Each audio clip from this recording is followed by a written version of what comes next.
Hello, I'm Miriam Cates, and tonight we're delving into a topic that's been at the forefront of British politics for years: immigration. Now, as a former Conservative MP and now presenter here on GBNews, I've consistently advocated for stricter border controls.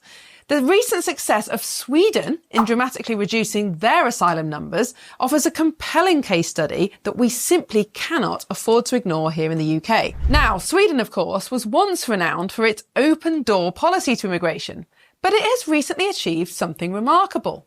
The Swedish government has managed to bring down the number of migrants granted asylum to its lowest level in 40 years.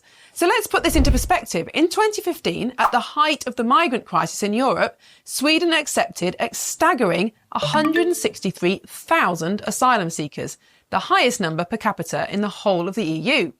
Now, fast forward to 2024 last year, and that number has plummeted to just 6,250. That's not just a reduction, that's a seismic shift in policy and outcomes. Now, let's be clear about what this means. That figure of 6,250 doesn't include Ukrainians, who have been very obviously granted temporary protection throughout the European Union.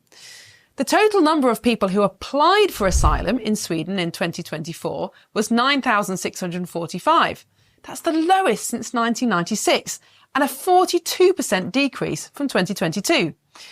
These statistics represent a fundamental change in Sweden's approach to immigration and asylum. So how did they do it? How did Sweden achieve this dramatic turnaround? The answer lies in a decade-long crackdown on immigration, implemented by successive governments from across the political spectrum.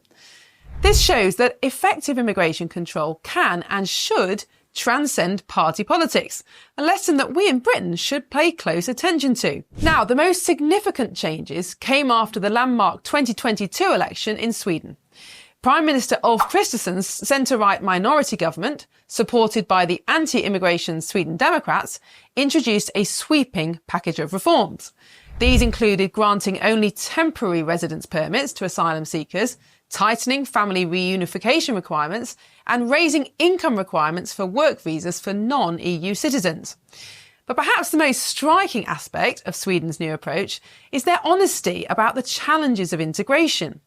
Migration Minister Johan Forssell has openly stated that the huge influx of migrants from 2015 onwards made it impossible to effectively integrate all of the new arrivals. He cited insufficient housing, schools, and work opportunities as key issues.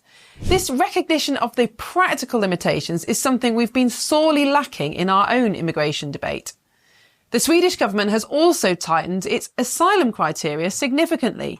Today, 3 out of 4 people seeking asylum in Sweden are not considered to have sufficient grounds to be granted residency. They are, in the words of Minister Forssell, not refugees and they must return home. This firm stance has been coupled with innovative policies, such as plans to offer immigrants $34,000 to leave the country voluntarily. Now, I've been criticised in the past for taking a tough stance on illegal immigration, calling for the government to ignore the absurd human rights provisions of the ECHR. But let me be absolutely clear, all political parties seeking power must be able to explain how they will control our borders. We need more than just tough talk on immigration. We need a detailed and workable policy platform. Over the last decade, unprecedented levels of immigration, both legal and illegal, have changed the nature of Britain, possibly forever.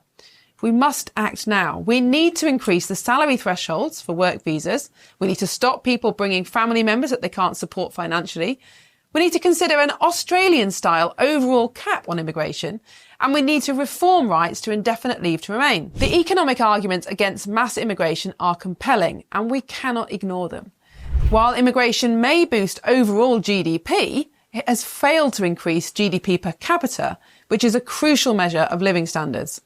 Allowing employers to recruit low-paid staff from abroad disincentivises investment in capital and skills, which ultimately stifles productivity.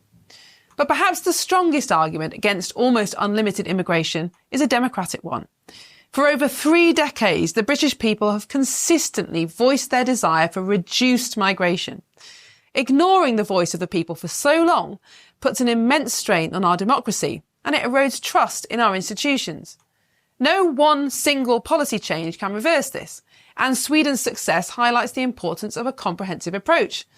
The Swedes have not only tightened asylum rules, but also made it easier to revoke residency permits, and they've slashed asylum rights to the bare minimum allowed under EU law.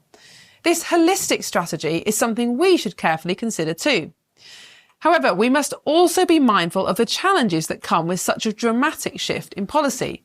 Sweden will need to carefully monitor the economic impacts of reduced immigration, particularly in sectors that have traditionally relied on migrant labour. Like all European countries, the Swedish birth rate is well below replacement, meaning that without immigration, the labour force will shrink substantially over the coming decades. Sweden will also need to navigate potential diplomatic challenges as they continue to implement a hard-line approach.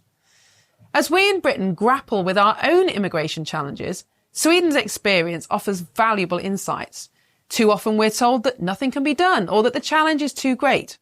But the lesson from Sweden is that a change in government policy can make a difference, a real and substantial one, in a relatively short amount of time. If there is enough political will, we in the UK can regain control over our borders and ensure a sustainable future for our nation. As Prime Minister Sir Keir Starmer racks up the air miles, perhaps Sweden should be the next stop on his world tour. This is Miriam Cates for GB News, reminding you that Britain is not a spreadsheet.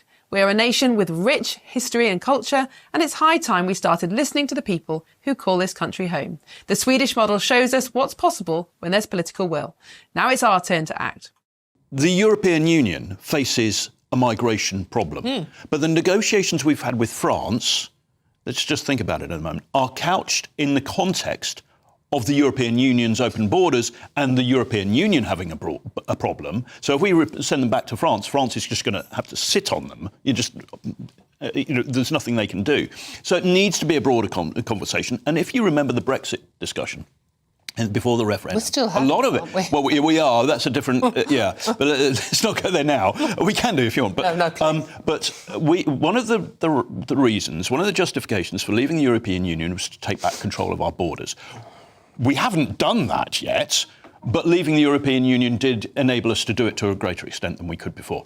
It's the same with France, but France is still in the European Union. They do not have full control over their borders. So negotiating with the French on this issue is never going to succeed as long as you're not having the conversation with Brussels at the same time.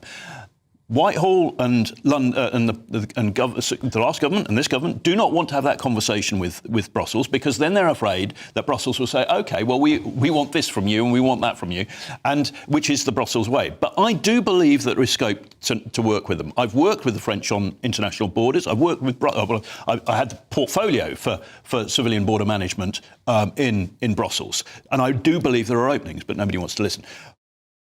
Don't forget to subscribe to our YouTube channel for more originals content.